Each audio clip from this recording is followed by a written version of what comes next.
everything I do, so instinctive and so passionate. Every word. Assalamualaikum warahmatullahi wabarakatuh. Salam sejahtera untuk kita semuanya. Masih bersama dengan Digital Edu, kabar terkini bahwa terdapat keputusan dan mekanisme dari Menpan RB yang baru pada seleksi P3K 2022 sebagai penentu honorer diangkat menjadi ASN. Seperti apakah keputusan dan juga mekanismenya? Yuk simak hingga akhir videonya. Kementerian Pendayagunaan Aparatur Negara Reformasi dan Birokrasi telah merilis mengenai mekanisme baru terkait rekrutmen P3K Guru 2022. Mekanisme baru ini telah disampaikan pada Jumat 28 Oktober 2022 di laman resmi milik Kemenpan RB. Mekanisme tersebut diantaranya, pertama, adanya pengusulan formasi oleh Pemda berdasarkan data rekomendasi dari Kemendikbudristek dengan memprioritaskan guru yang lulus nilai ambang batas atau guru lulus PG tahun 2021, namun tidak mendapat formasi. Sebelumnya, usulan kebutuhan ASN diajukan oleh masing-masing KLD. Yang kedua, adanya penetapan kebutuhan formasi oleh Kementerian Pan-RB. Ketiga, merupakan proses seleksi prioritas peserta yang lulus nilai ambang batas tahun 2021. Nah, dalam konteks ini diharapkan proses seleksi bagi pelamar baru atau new recruit dengan guru honorer, khususnya THK 2, yang berpengalaman tidak bisa disamakan. Dan yang keempat, merupakan seleksi peserta dengan metode observasi dan background check. Nah, untuk guru yang belum dinyatakan lulus passing grade atau NAP tahun 2021 dan peserta umum tetap dapat melamar sebagai P3K Guru tahun 2022.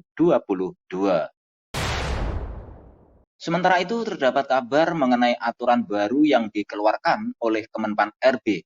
Aturan yang diterbitkan oleh Kemenpan RB itu mengatur syarat wajib tambahan dan sertifikat kompetensi teknis sebagai tambahan nilai seleksi kompetensi teknis bagi 30 jenis jabatan fungsional dalam pengadaan P3K 2022.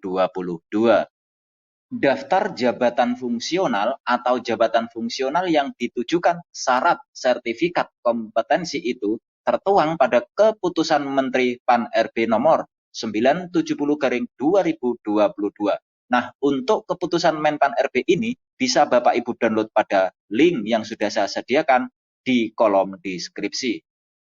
Nah, dalam hal ini, Deputi Bidang SDM Aparatur Kementerian Pan-RB Alex Denny menyampaikan, dalam Kemenpan RB nomor 970/2022 tersebut, pemerintah juga memberi peluang untuk pelamar P3K dengan pengalaman kerja minimal 2 tahun. Di mana untuk jabatan fungsional teknis, Kemenpan RB juga telah siapkan kemungkinan untuk memasukkan formasi bagi jenjang pemula, terampil, ahli pertama, ahli muda, ahli madya, dengan rekrutmen yang ditetapkan lewat Kemenpan RB nomor 970/2022. Sedangkan untuk jenjang ahli muda, pelamar harus punya pengalaman di bidang kerja yang relevan dengan jabatan yang dilamar minimal 3 tahun. Dan bagi pelamar yang sudah bekerja di bidang kerja yang relevan selama paling singkat 5 tahun, maka bisa melamar pada jenjang ahli madya. Dan bagi pelamar yang sudah bekerja di bidang kerja yang relevan selama bagi calon pelamar P3K juga bisa mendapat tambahan nilai dengan bobot sekitar 5 hingga 25% dengan menyertakan sertifikat yang jenisnya sudah ditentukan dalam Kemenpan RB nomor 970/2022 tersebut. Selain itu, ada juga aturan baru untuk P3K 2022 melalui Kemenpan RB nomor 971 tahun 2022 tentang nilai ambang batas P3K jabatan fungsional tahun anggaran 2022. Nilai ambang batas seleksi meliputi nilai ambang batas kompetensi teknis, nilai ambang batas kumulatif seleksi kompetensi manajerial dan sosial kultural. Kemudian nilai ambang batas wawancara. Lebih lanjut dalam keputusan Menteri nomor 971/2022, nilai kumulatif paling tinggi untuk seleksi kompetensi sebesar 690 dengan rincian 450 untuk seleksi kompetensi teknis, 200 untuk seleksi kompetensi manajerial dan sosial kultural, serta 40 untuk wawancara. Adapun nilai ambang batas seleksi kompetensi adalah nilai minimal yang harus dipenuhi oleh setiap peserta seleksi. Nah, untuk ketentuan penetapan nilai ambang batas adalah sebagai berikut. Pertama, nilai untuk seleksi kompetensi teknis sebagaimana tercantum pada lampiran yang merupakan bagian tidak terpisahkan dari keputusan Menteri. Kemudian 130 untuk seleksi kompetensi manajerial dan sosial kultural. Selanjutnya 24 untuk wawancara. Dilansir dari laman fak.kemkes.go.id, tersedia website untuk mengetahui apakah Anda terdaftar atau tidak sebagai calon P3K tenaga kesehatan. Untuk cara cek terdaftar atau belum sebagai calon pelamar P3K, Anda dapat melakukan pengecekan berdasarkan nomor induk kependudukan atau NIK pada tautan https://nakes.kemkes.go.id/P3K 2022.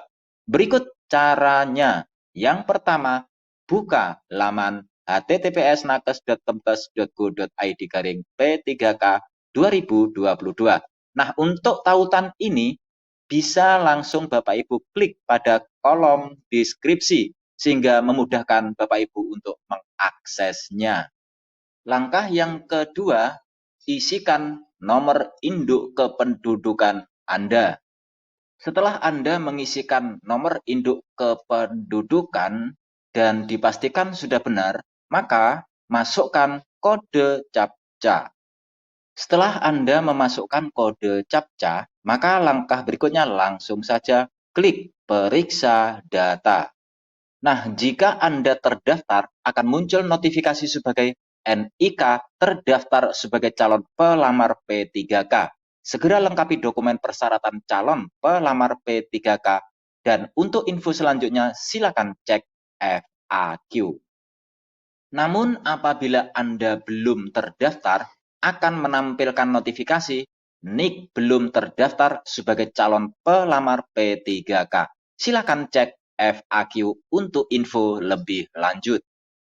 Nah, untuk solusi jika tidak terdaftar sebagai calon P3K Tenaga Kesehatan 2022, data calon pendaftar P3K diambil dari data SI-SDMK per 1 April 2022.